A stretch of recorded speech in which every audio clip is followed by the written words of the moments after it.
Hello and welcome back to another video. If you're looking for recommendations on what manhwa to read, then here are some that I've read recently that might be of interest. Manhwa titles are timestamped in the video for your convenience. Our first manhwa for today is My Younger Sibling Was a Genius, a modern regression manhwa that I've currently read up to chapter 66 on. Its main character is Yoon Ha-jun, an individual who throughout his lifetime pursued music due to some early influences that caused him to think that he was quite a bit better than he actually was, until he actually started meeting the true music geniuses of the world. Even with this wall though, Ha-jun tried to persevere but only ended up hurting his only family, both his mother and his sister. Ultimately failing, he is given another chance at life and somehow regresses back to the past. This time, like many modern regression manhwas, he wants to prioritize his family first and foremost. But one particular little event influences his future actions quite a bit.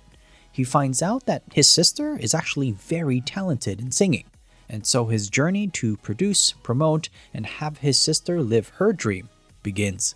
The story is 8 out of 10. As a typical motivation for living the second life, Ha-jun living for his family is his personal way to atone and redeem his quite selfish self from his first life. However, he will of course utilize everything he can possible to make the road to stardom easier for his sister, even if it isn't initially connected to her right now. The characters are 9 out of 10. And to that point, there are actually a couple of notable characters that get some sort of development. Ha-jun utilizes these connections and social situations to pave the way for both his, but more specifically his sister's, future. An additional note, the family unit of Ha-jun, his mother, and sister is just one that honestly makes your heart quite warm. The art is 8 out of 10. Modern music industry is definitely the more common setting when it comes to this particular subgenre. The overall art style focuses on conveying the emotions of the moment, whether singing, producing, or just characters interacting in any particular setting. I could see myself listening to Korean music while reading this, if it actually makes sense. So if you're a fan of modern regression manhwas more centered around a warm family similar to The Genius Wants an Ordinary Life, or one that is more music focused as a producer like Return of the Crazy Genius Composer from my previous videos, then My Younger Sibling Was a Genius is a definite recommend from me. This next manhwa to take a look at is Return of the Elemental Lord, an adventure manhwa that I've read up to chapter 50 on. The protagonist is Dion, a reincarnated person who finds himself in a fantasy world, but his memories of his past life cause him to be more apathetic to the whole situation. Once of age, he sets out on a journey of self-discovery, adventure, and ultimately a purpose for this second life of his.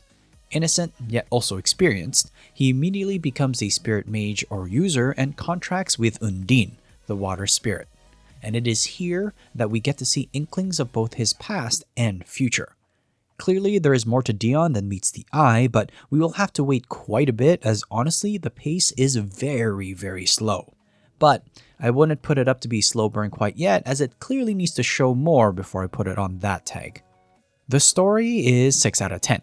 With a slow pace and honestly a little lackluster introduction to the whole thing, I can totally understand if someone gets disinterested quite fast, as honestly I did too. But after multiple tries, it ends up being okay at the very least. The only thing that has my attention here is the mystery that surrounds Dion's past, as it clearly relates to his current aimlessness in a way. The characters are 7 out of 10. As it is more about a journey or finding purpose, Dion meets multiple people that will help lead him toward a particular direction or make him question his lot in life even more. Other than that, it is more about Dion's relationship with spirits and how this will prove to be both a barrier and an irreplaceable skill to him. The art is 7 out of 10 as well.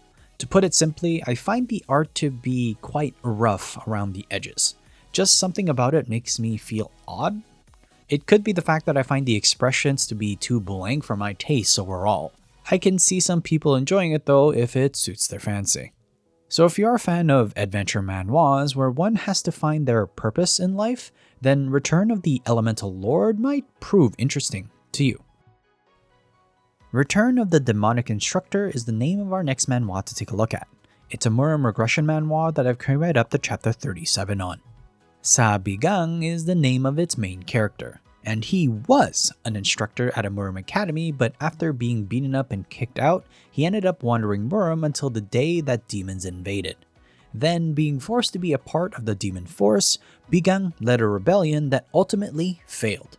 Before truly perishing though, he utilizes his knowledge of magic to go back in time. Bigang was actually able to regress back in the past, back when he was still an instructor at the academy. And now he wants to prepare for the day that far in the future where demons will come invade Muram. Right away, this is quite an interesting mix of Muram and modern fantasy tropes. The story is 8 out of 10. As I already talked about, this is quite an interesting take or blending of two kinds of tropes. In terms of its story potential though, for now it's more of a period of preparation as there is quite a number of years before the invasion begins. And as you might expect, Bigang will do everything he can to prepare. The characters are 7 out of 10. More surface level at this point, there hasn't been enough time for other characters to even be developed at this point. Introductions of important combat power is definitely already done, but nothing else is really established as of yet. The art is 9 out of 10. With elements of both Muram and modern fantasy genres intermingling, you can expect a decent representation of each. To put more detail, expect a more fantasy power system with Bigang in a setting of Muram though, whilst looking to make others stronger as well. So if you're a fan of both Muram and modern fantasy manhwas, and a blend of the two sounds like an interesting experience to go through, then take a look at Return of the Demonic Instructor.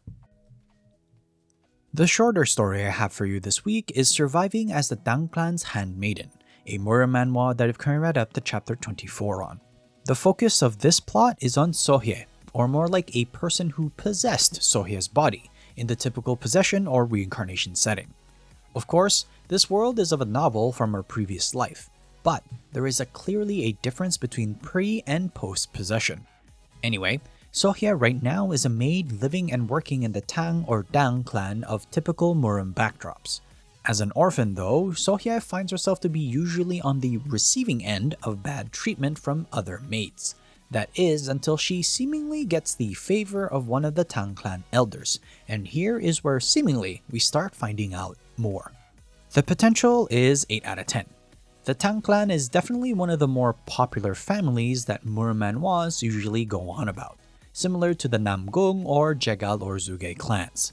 But unlike most Muram ones, this one is more just about trying to live a life, and the mystery behind one's own identity. Either way, with the favor of the elder, she might just be able to live a life of an actual Tang member, but we will see what type of other difficulties she will face. The art is 7 out of 10. Overall, it's just a decent showing for a manhwa since it's just at the beginning so far.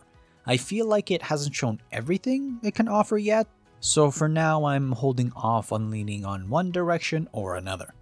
So if you're a fan of Muram manhwas more focused on non-combatants, at least at this point, similar to the Bengri clan's unwanted granddaughter from my previous videos, then Surviving as the Tang clan's Handmaiden would be an interesting but title to look into. Welcome to the highlight portion of today's video. Our highlight today is the legendary Spearman Returns, which I've now read up to completion, which is 181 chapters long. Info card description will have links to my original opinion. Joshua Sanders is of course its main character, and for those that haven't watched my previous video about it, he was a master of the spear that was betrayed, but before he perishes, he gets sent back in time to the past with a spear named Lugia.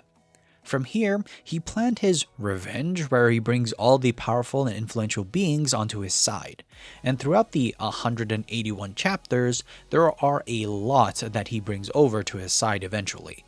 And due to that completion status now, let's just say there's a lot of things that happen in Joshua's life now. What starts out as honestly a quite interesting tale, sadly though, deteriorates the longer that the story goes on. I already previously noted that it's better binging the whole entire thing, but now that I know the ending, it feels honestly quite lackluster, and while I can recommend it, it's only if you really enjoy completed stories at this point. My previous scores for this manhwa were 8 out of 10 for art, 7 out of 10 for characters, and 5 out of 10 for story. The art stays the same at 8 out of 10, as I noted in my previous video that it's really the only thing lifting this manhwa up a bit, and compared to most action art these days, honestly it feels a little lacking, but it's able to deliver. The characters though move down to 6 out of 10, due mainly honestly to the ending. It does give a good amount of screen time and overall scenes to various characters, but due to the sheer amount now, it's hard to keep track of them all, to the point that even the manhwa in some cases has to remind you of all of them. Otherwise, like I said before, the ending killed a lot of my enjoyment of the overall characters. Which leads into the story, which I will say stays on the 5 out of 10, but honestly, it teeters to be less than that, which I don't usually give because anything lower I try not to recommend, and honestly just kind of got stuck with this one. Anyway, including the stuff I talked about in my previous video, the ending does not do any favors overall to this manhwa, and therefore it's really hard to kind of give you a sense of where it could go without spoiling any further. The legendary Spearman Returns honestly had a decent start, but overall degrades quite a bit to the point where a lackluster ending pretty much makes it hard for me to recommend outside specifically action manhwa enjoyers who only want completed stories. Would you agree or would you not? Comment down below your thoughts on this manhwa. Thanks so much for watching. Please like and subscribe if you enjoy the content. Write down in the comment section down below what manhwa you've been reading and I might just take a look. Till next time though, have a good read.